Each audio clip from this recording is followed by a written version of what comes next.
बिस्मिल्लाहिर्रहमानिर्रहीम। अस्सलामुअलैकुम। आप देख रहे हैं 1 बाय 1 न्यूज़ HD। ख़बर शामिल करते हैं। ज़िला फैसलाबाद बार कौंसिल के वकीलों ने प्रेस क्लब में आकर प्राइवेट आदमी को मारना पीटना शुरू कर दिया। इंतज़ामिया खामोश। एहसास अदारे के गनमैन वारिस को कचहरी में पकड़कर मारना पीटना शुरू कर दिया है। वारिस अपनी जान बचाकर भाग के प्रेस क्लब में दाखिल हो गया। बार कौंसिल के वकीलों की गुंडागर्दी।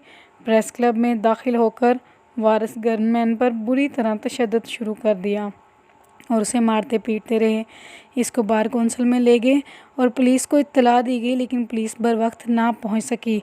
गनमैन वारिस की सहाफ़ियों ने जान बचाई और फैसलाबाद की सहाफ़ी बरादरी सरापा एहतजाज बन गए। मज़ीद ख़बरों के लिए देखते रहिएगा हमारा चैनल 1 बाय 1 न्यूज़ HD।